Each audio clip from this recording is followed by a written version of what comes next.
Hello friends, आप सभी का स्वागत है आज की इस वीडियो में। आज हम पढ़ने वाले हैं ईवीएस पेडागॉजी के कुछ क्वेश्चंस। हमने एक सीरीज़ स्टार्ट करी थी जिसमें हम प्रीवियस ईयर क्वेश्चंस देख रहे थे। तो स्टार्ट करते हैं वीडियो। तो वीडियो को लास्ट तक देखिएगा और अच्छे से देखिएगा।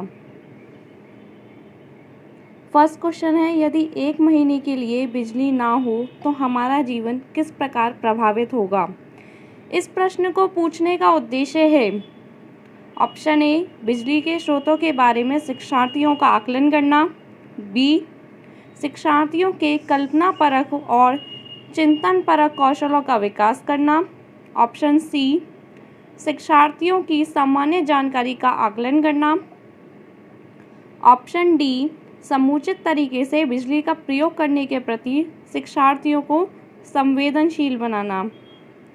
तो इसका आंसर होगा option number B.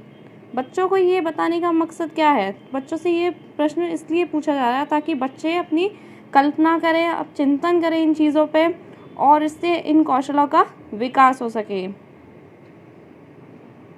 Next question देखते हैं। एक प्राथमिक स्तर की अध्यापिका जलाभाव के विषय पर अपनी कक्षा 4th के बच्चों को प्रभावपूर्ण तरीके से किस प्रकार रखेगी। बच्चों को जल संरक्षण पर नारे लिखने के लिए कहकर, उपयुक्त विषय पर एक लिखित परीक्षा का आयोजन करके, यह पता करके कि उन्होंने अपने दैनिक जीवन में जल की बचत कैसे प्रारंभ की है। या ऑप्शन डी, जल संरक्षण में पोस्टर बनाने की गतिविधि का आयोजन करके। तो इसमें ऑप्शन जो सही होगा वो है ऑप्शन नंबर सी, क्योंकि नारे लिखने से या जल संरक्षण पर नारे लिखने से कुछ नहीं होगा, ये कोई प्रभावपूर्ण तरीका नहीं है। लिखित परीक्षा भी एक अच्छा नहीं ऑप्शन नहीं होगा। तो हम आंसर को ऑप्शंस एलिमिनेट करके भी निकाल सकते हैं। नेक्स्ट क्वेश्चन देखते हैं। पर्यावरण अध्ययन शिक्षण के संदर्भ में राष्ट्रीय पाठ्यचर्या की रूपरेखा निम्नलिखित में से किसे प्रस्तावित नहीं करती। ऑप्शन ए, बच्चों के अनुभवों और संदर्भों से जोड़ना, हस्तपरक क्रियाकलाप, तकनीकी शब्दावली से परिचित कराना, विषयानुसार उपागम। तो इसमें पूछा है कौन सी चीज़ प्रस्तावित नहीं करती है, नहीं पे हमें जोड़ देना है, तो हमें वो ऑप्शन टिक करना है जो कि गलत है। तो आंसर हो जाएगा सी, तकनीकी शब्दावली से परिचित कराना। नेक्स्ट क्वेश्चन देखते हैं।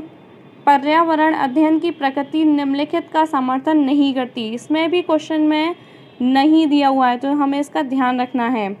बच्चे कम गलतियां करें, बच्चों को करके सीखने का अवसर मिले, बच्चे बहुत से प्रश्न पूछें, बच्चों को खोज करने के लिए पर्याप्त स्थान मिले। तो इसमें जो ऑप्शन बी, सी और डी हैं वो बिल्कुल सही होंगे, समर्थन करते हैं पर्यावरण अध्ययन की प्रकृति का। पर जो ऑप्शन गलत है वो है ऑप्शन नंबर ए, बच्चे कम गलतियां करें।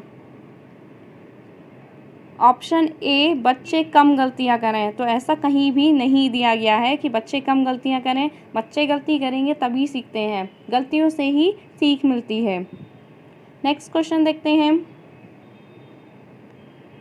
पर्यावरण अध्ययन पाठ्य पुस्तक की विषय वस्तु में परिभाषाओं और व्याख्यानों को दूर रखा जाना चाहिए, रटकर सीखने को हतोत्साहित करना चाहिए, बच्चों को प्रश्न करने और खोजने का मौका मिलना चाहिए, बच्चों को केवल लिखित जानकारी दी जानी चाहिए।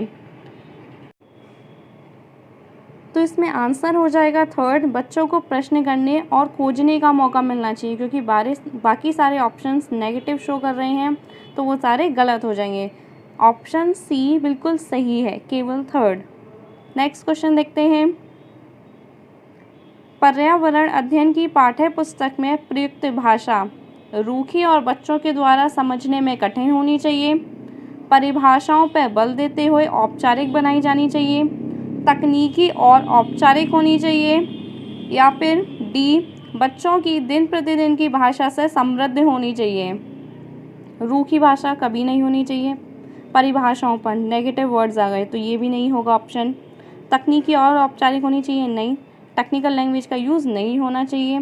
तो आंसर हो जाएगा ऑप्शन नंबर डी, बच्चों की दिन प्रतिदिन की भाषा से समृद्ध होनी चाहिए, तभी बच्चे अच्छे से सीखेंगे। नेक्स्ट क्वेश्चन देखते हैं। एक शिक्षक प्रत्येक बच्चे को अपने घरों की रद्दी सामग्री से कुछ उपयोगी वस्तु बनाने को कहता है। शिक्षक का शैक्षिक अभिप्राय नहीं है। ऑप्शन 1, बच्चों को पुनः सचक्रण, पुनः प्रयोग और रूपांतरण को समझने देना।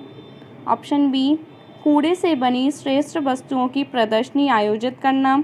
ऑप्शन सी, कक्षा के श्रेष्ठ विद्यार्थियों के बारे में निर्णय करना। ऑप्शन डी, बच्चों में सृजनशीलता का विकास करना। बच्चों को पुनः सचक्रण, पुनः प्रयोग और रूपांतरण को समझने देना, ये ऑप्शन सही है। कूड़े से बनी श्रेष्ठ वस्तुओं की प्रदर्शनी आयोजित करना, ये भी सही हो जाएगा ऑप्शन। बच्चों में सृजनशीलता, क्रिएटिविटी विकसित करना, ये ऑप्शन भी सही है। तो इसमें पूछा है नहीं है, तो आंसर हो जाएगा सी, श्रेष्ठ विद्यार्थियों के बारे में निर्णय करना। आंसर गलत हो जाएगा। तो इसमें यही पूछा है नहीं है, तो हो जाएगा option number C. Next question देखते हैं। कक्षा 4 की एक शिक्षिका ने अपने विद्यार्थियों से कहा, कुछ वयोवृद्ध लोगों से पूछिए कि जब वे जवान थे तो क्या उन्होंने कुछ ऐसे पौधे देखे थे जो आजकल दिखाई नहीं पड़ते। उपयुक्त प्रश्न के पूछे जाने पर निम्नलिखित में से किस कौशल का आकलन की संभावना नहीं है। ऑप्शन देखते हैं। प्रयोग करना, चर्चा करना, प्रश्न पूछना, अभिव्यक्ति। तो इसका आंसर हो जाएगा प्रयोग करना, क्योंकि जब बच्चे अपने बड़े लोगों से ये पूछेंगे तो चर्चा भी होगी, प्रश्न पूछ रहे हैं, अभिव्यक्ति भी होगी, लेकिन प्रयोग नहीं हो रहा है और नहीं ही पूछा है, तो आंसर हो जाएगा ए, प्रयोग। नेक्स्ट क्वेश्चन देखते हैं। पर्यावरण अध्ययन की अपनी कक्षा में समूह क्रियाकलाप का निर्माण करते हुए आप निम्नलिखित विचारों में से किनका ध्यान रखेंगे। बच्चों की रुचियों का ध्यान हो, लड़के और लड़कियों को समान रूप से रुचिकर लगे, इसमें मूल्यवान सामग्री लगी हो, सभी धार्मिक और सांस्कृतिक पृष्ठभूमि के बच्चों को रुचिकर लगे।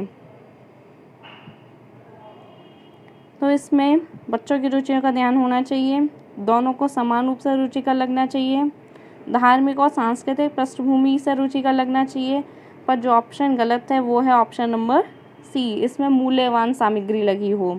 तो इसमें पूछा है किन चीज़ों का ध्यान रखेंगे, तो ऑप्शन ए, बी और डी बिल्कुल सही है, तो ऑप्शन नंबर सी सही हो जाएगा। नेक्स्ट क्वेश्चन देखते हैं। निम्नलिखित सभी कथन पर्यावरण अध्ययन में सामूहिक रूप से क्रियाकलापों में संलग्न शिक्षकों और विद्यार्थियों के पक्ष में तर्क प्रस्तुत करते हैं, केवल एक को छोड़कर। वह कथन कौन सा है। ऑप्शन देखते हैं। प्राणों के समर्थन से बच्चों को अपनी क्षमता से अधिक ज्ञान के निर्माण में सहायता मिल सकती है। बच्चे परस्पर सामंजस्य और सहयोग करना सीखते हैं। बच्चे दूसरे बच्चों से बात और बहस करने से अधिक सीखते हैं। सामूहिक क्रियाकलापों की वजह से बच्चे अंक उपलब्धि में अच्छा सुधार प्रदर्शित करते हैं। तो सही आंसर हो जाएगा इसमें ऑप्शन नंबर बी। वीडियो अच्छी लगी तो लाइक, शेयर और सब्सक्राइब करना ना भूलिएगा।